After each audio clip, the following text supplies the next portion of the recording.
À primeira vista, ele não parece um colosso. Não é uma barragem que segura um rio inteiro, nem um túnel de dezenas de quilômetros enterrado sob um país rico. É só mais um terminal portuário no litoral brasileiro, ali na região de Santos, perto de São Paulo, num porto que já vive lotado de navios, caminhões e fila. Mas por trás desse conjunto de silos, correias transportadoras e piers alongados para o mar, está uma jogada de xadrez de 285 milhões de dólares. E o tabuleiro não é só do Brasil versus China. É China, Brasil e Estados Unidos disputando quem alimenta quem nas próximas décadas.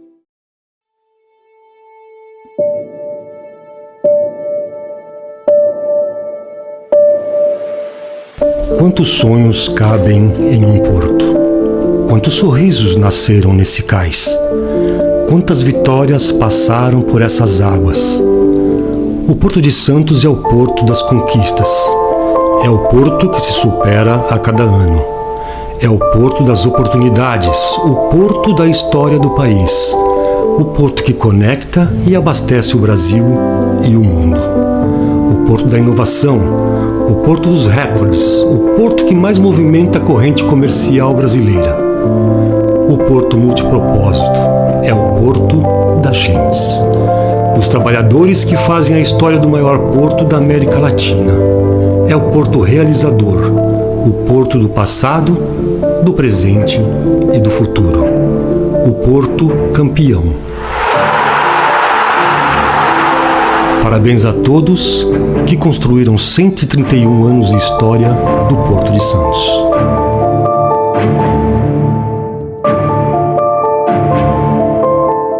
Esse terminal está sendo construído pela COFCO, o gigante estatal de agricultura da China. Para o público brasileiro em geral, o nome passa batido. Mas para Pequim, a COFCO é uma espécie de braço logístico estratégico. Ela não é só uma empresa que compra e vende soja. É uma peça de segurança alimentar da segunda maior economia do mundo. A pergunta que interessa aqui é: por que uma empresa estatal chinesa está enterrando centenas de milhões de dólares num terminal de grãos no Porto de Santos? E por que isso tira o sono de tanta gente no meio oeste americano? Para entender, a gente precisa começar do outro lado do mapa. Durante anos, a China despejou centenas de bilhões de dólares na compra de produtos agrícolas dos Estados Unidos. Soja, milho, carne, ração. As fazendas americanas descobriram que o maior cliente delas não estava em Chicago, mas estavam meio mundo à distância, em Xangai, Shenzhen e Guangzhou. Quando Donald Trump entra em cena com a sua guerra comercial em 2018, aplicando a primeira leva de tarifas sobre produtos chineses, Pequim responde na mesma moeda: tarifas sobre produtos americanos, incluindo o setor agrícola. Por alguns momentos, pareceu que o casamento comercial ia azedar de vez. O comércio cai, recua e depois volta a crescer. A demanda chinesa por comida, ração e insumos não some porque alguém brigou no microfone.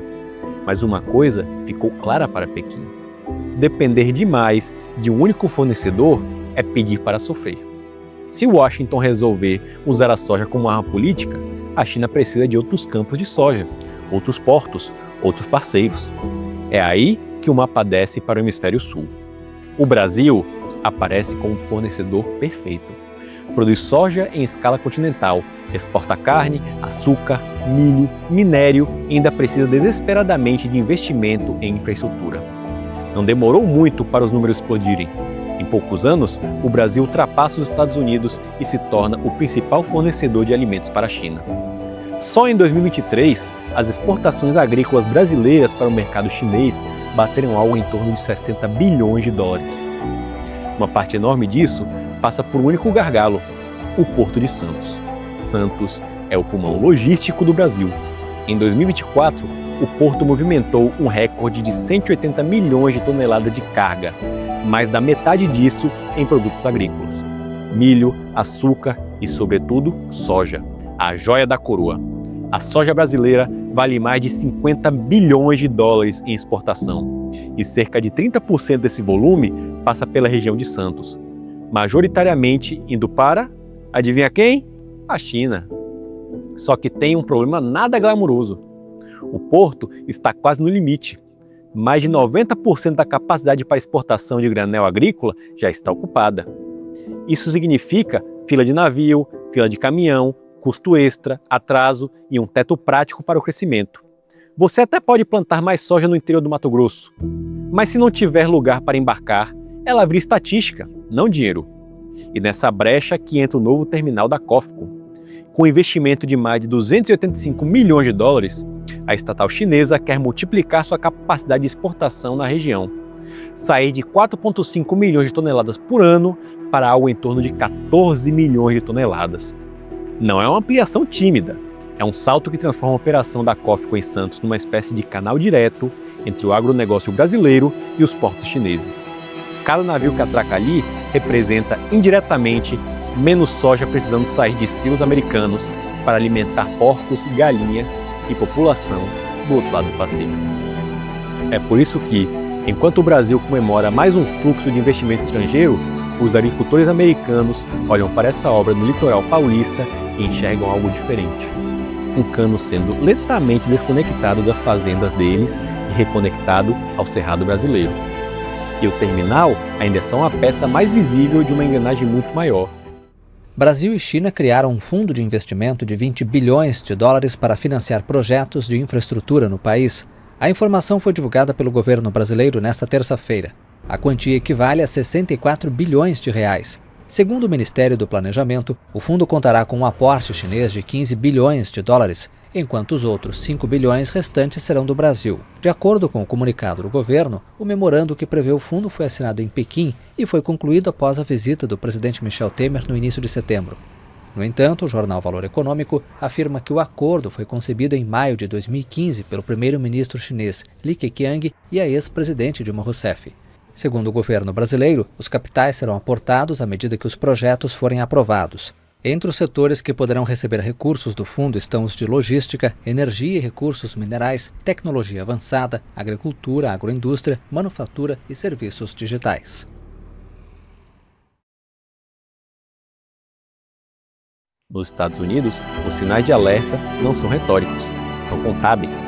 A primeira guerra comercial de Trump com a China já havia deixado uma cicatriz. Mais de 27 bilhões de dólares em perdas de exportações agrícolas, segundo estudos do próprio Departamento de Agricultura americano. Só que naquela época, muitos apostavam que seria um soluço, um acidente de percurso na longa relação comercial entre duas potências. Acontece que, enquanto a poeira política caía, a geografia econômica começou a mudar. Com o retorno de Trump ao centro da política americana e uma postura novamente agressiva em relação a Pequim, a pressão volta a subir. Dados de exportação mais recentes mostram que a China já começou a reduzir compras de soja americana, além de cortar a quantidade de carne suína que planeja importar dos Estados Unidos em 2025.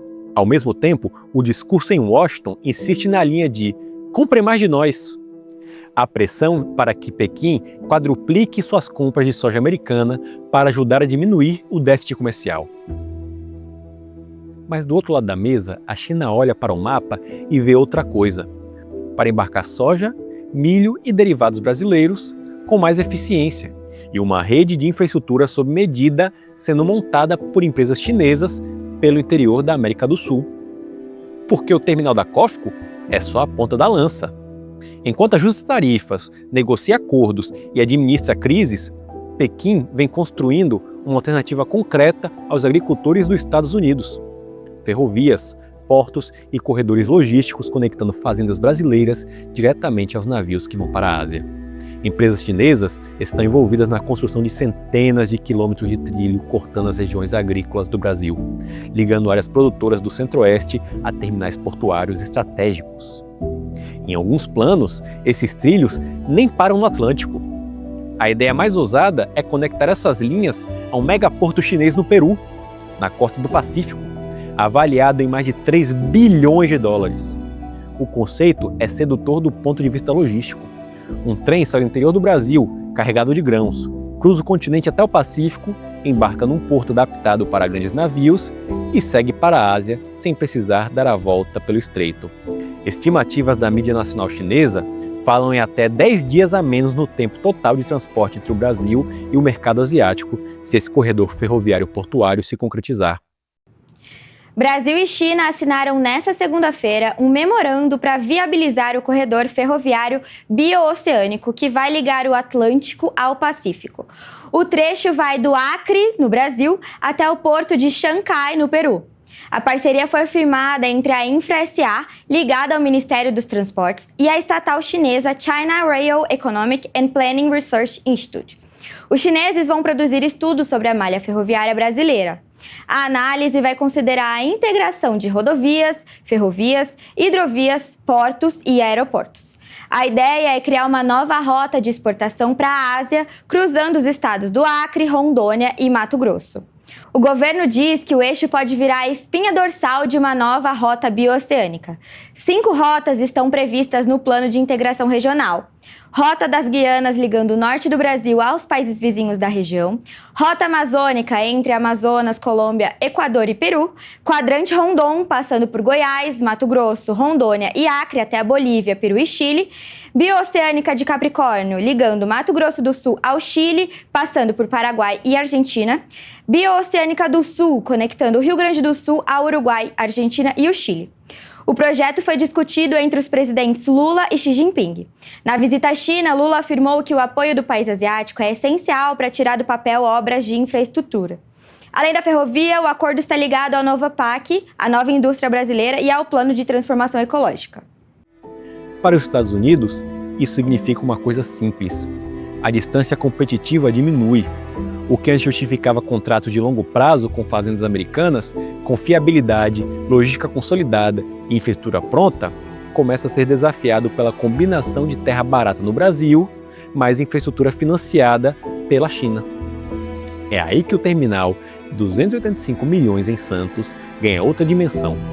Ele não é só um terminal, é um nó em uma rede que inclui ferrovias em construção, portos sendo modernizados, acordos de longo prazo com produtores brasileiros e uma estratégia declarada de Pequim: reduzir a vulnerabilidade a choques políticos americanos e garantir fontes de alimentos em escala. Enquanto os navios enchem por aqui, quem sente o baque são os produtores do cinturão agrícola dos Estados Unidos, que veem contratos sendo renegociados para baixo, embarques reduzidos e previsões de safra com incógnitas maiores. O mercado global não é uma mesa infinita. O próprio número de exportações perdidas na primeira guerra tarifária mostra que esse efeito não é teórico. O cenário fica ainda mais complexo quando entram as novas rodadas das tarifas americanas direcionadas ao Brasil. Por um tempo, parecia que o Brasil seria o aluno esperto no meio da briga. Enquanto Estados Unidos e China trocavam ameaças, o agronegócio brasileiro ganhava espaço nos dois mercados. Só que recentemente, o governo americano decidiu mirar também em produtos brasileiros, impondo tarifas de até 50% sobre uma série de bens, uma das taxas mais altas do mundo, em um movimento que mistura comércio, geopolítica e política interna brasileira. Parte dessa escalada está ligada ao imbróglio jurídico em torno do ex-presidente Jair Bolsonaro, acusado de conspirar para um golpe em 2022. Amigo próximo de Trump, Bolsonaro virou personagem de uma narrativa que o ex-presidente americano descreve como vítima de um witch hunt, uma caça às bruxas contra a direita no Brasil. Em Brasília, a leitura é outra. As novas tarifas seriam uma forma de pressionar o governo e judiciário a avaliar o cerco. O recado oficial brasileiro, porém, é de que o processo segue seu curso. No meio dessa briga cruzada, a China observa e faz o que ela costuma fazer nessas horas: aprofunda a parceria com quem não está lhe impondo tarifa punitiva. Se os Estados Unidos encarecerem a entrada de produtos brasileiros e dificultam acordos, isso empurra ainda mais o Brasil para a esfera de influência econômica de Pequim, justamente no momento em que um dos maiores terminais de grão do mundo está nascendo em Santos sob o controle de uma estatal chinesa. É irônico, mas faz sentido. Uma decisão em Washington pode acabar acelerando o desvio de bilhões de dólares em exportações agrícolas americanas para lavouras no interior do Brasil, embarcadas por um terminal que Pequim ajudou a construir. Agora, se você chegou até aqui, deixa seu like e se inscreve no canal. E comenta se você acha que o Brasil está fazendo um bom negócio ao reforçar esse papel de celeiro da China ou se isso é uma armadilha de longo prazo. Agora, à primeira vista, parece uma história com dois atores principais: Estados Unidos perdendo mercado e China ganhando segurança alimentar. Mas tem um terceiro personagem que paga um preço silencioso nessa história: o próprio Brasil. Por enquanto, a relação é clara. O Brasil manda commodities, soja, minério, carne e açúcar. E a China manda produtos manufaturados, eletrônicos, máquinas, equipamentos, carros, painéis solares, tudo com valor agregado mais alto. Em termos brutos, a balança comercial parece ótima para o Brasil. Recorde de exportações, superávit, dólar entrando, agronegócio comemorando. Mas em termos de estrutura produtiva, o quadro é bem mais sombrio. Economistas vêm alertando de que o país atravessa um dos processos de desindustrialização mais rápidos do mundo. A participação da indústria no PIB despenca, fábricas fecham, cadeias produtivas são desmontadas e, ao mesmo tempo, as exportações de matérias-primas para a China só crescem. A conta é direta. Cada navio de soja que sai de Santos para o mercado chinês representa, em parte, a opção por vender grão cru ao invés de exportar bens industrializados com valor agregado maior. O novo terminal da COFCO, com seus milhões de toneladas extras, tende a reforçar essa lógica. Ele é uma infraestrutura feita sob medida para embarcar grão, açúcar, milho e não para incentivar a produção de máquinas, tecnologias ou bens industriais brasileiros. Na prática, ele ajuda a cimentar o Brasil no papel de celeiro. Valioso, sim, mas vulnerável, numa divisão internacional do trabalho em que a China aparece como oficina, laboratório e fábrica. Do ponto de vista brasileiro, isso é um dilema cruel. Por um lado, o terminal traz investimento, emprego, modernização portuária, aumento de arrecadação e ganho imediato de competitividade. Por outro, aprofunda uma trajetória em que o país depende cada vez mais da exportação de produtos de baixo valor agregado para sustentar suas contas externas, enquanto vê sua indústria definhar frente à concorrência chinesa. O jornal Estado de São Paulo tem uma manchete hoje extremamente preocupante. Indústria no Brasil cai 15% em 5 anos. No mundo, cresce 10%. Repetindo, indústria no Brasil cai 15% em 5 anos, no mundo cresce 10%. O Brasil pode deixar, inclusive, de fazer parte do grupo das 10 nações mais industrializadas do mundo. É uma situação extremamente preocupante. É um processo histórico das últimas décadas. É bom lembrar que entre 1930, especialmente 1980, durante 50 anos, o grande momento de crescimento do Brasil, a indústria teve um papel fundamental, né, de modernização do Brasil e o papel da ação do Estado junto com a indústria. Ou o Estado tendo presença de empresas estatais diretamente na economia, ou construindo uma infraestrutura que foi indispensável para o desenvolvimento industrial. Só que agora vivemos uma situação limite, né? Basta ver que do PIB do Brasil esse ano, cerca de 11% vai ser reservado à indústria, somente 11%, quando a indústria representou 1/4 do PIB. É uma situação extremamente preocupante e que tem de ser enfrentada, né, por esse governo. Só que o governo não tem política industrial. E os empresários, as entidades de classe, as federações de indústria, a Confederação Nacional de Indústria, não sabe o que propor, porque o governo não tem projeto para o país. Se não tem projeto para o país, não sabe qual é o papel da indústria. E a indústria não consegue construir um projeto para o governo. Não tem mais aquelas lideranças como teve Roberto Simples. Então, esse processo é muito preocupante e que vai ter um efeito terrível sobre a economia brasileira, a desindustrialização. Note, registre, a indústria no Brasil cai 15% em 5 anos, quando no mundo cresce 10%. Ou seja, não é um fenômeno mundial, é uma questão do Brasil. Enquanto isso, para a China, o tabuleiro é outro. O terminal em Santos, as ferrovias no interior brasileiro, o megaporto no Peru, as rotas encurtadas em 10 dias, os acordos agrícolas de longo prazo, tudo isso é parte de uma estratégia de segurança alimentar e logística global. Pequim sabe que tem um problema doméstico sério: falta de água e de terras agricultáveis de alta produtividade, suficiente para alimentar sua população e o seu gigantesco rebanho.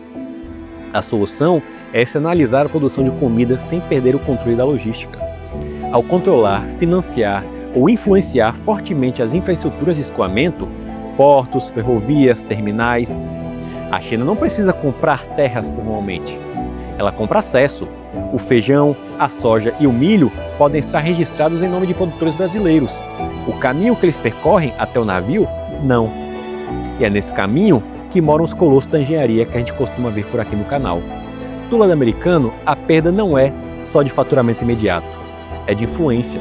Exportar comida para um país é muito mais do que vender sacas de soja. É criar relações de dependência, contratos de longo prazo, acordos políticos que orbitam em torno dessa corrente de navios. Quando a China desvia uma parte crescente das suas compras dos Estados Unidos para o Brasil e, em seguida, se torna coproprietária ou controladora da infraestrutura que escoa essa produção, ela está, na prática, reorganizando uma parte do mapa de poder silencioso do século XXI. E o Brasil, preso entre tarifas americanas, apetite chinês e uma indústria doméstica em queda, corre o risco de achar que está no centro da mesa, quando, na verdade, pode estar apenas no meio do tabuleiro, sendo disputado. Então, voltando, o terminal de 285 milhões de dólares em Santos é, tecnicamente, pequeno, perto de barragens bilionárias, colosso de energia ou megaprojetos de transporte que a gente costuma contar aqui. Mas o impacto dele é multiplicado pela rede em que ele se encaixa. Guerras comerciais, tarifas de 50%, disputas judiciais, ferrovias transcontinentais, desindustrialização e reconfiguração do agro global. Quando os primeiros navios começam a deixar esse terminal em plena carga, levando milhões de toneladas de grãos para a Ásia, a operação vai parecer só mais uma cena repetida do comércio mundial, mas por trás de cada grão embarcado ali, tem uma fração de soja que deixou de sair de um silo no interior dos Estados Unidos, um emprego em alguma fábrica brasileira que nunca foi criado e um pedaço a mais do tabuleiro global que se inclinou um pouco para a direção de Pequim. No fim das contas, é isso que torna esse tipo de obra digna de aparecer em colosso da engenharia. Nem sempre o colosso é o concreto em si, mas a quantidade de histórias, interesses e consequências que ele concentra. Agora, se esse vídeo te fez olhar diferente para um terminal portuário que custa apenas 285 milhões de dólares, compartilha com alguém que gosta de geopolítica, economia ou engenharia e comenta aqui embaixo que outro projeto você acha que está silenciosamente mudando o mapa do mundo. É assim que a gente continua cavando essas histórias gigantes que passam escondidas pelo meio do noticiário. Rapaz, eu vou lhe falar, velho. Eu não tenho pena nenhuma. Tem que se lascar mesmo. Independente da opinião política aí de vocês que estão assistindo, rapaz. Mas o Brasil é Brasil. Quem se mete aqui...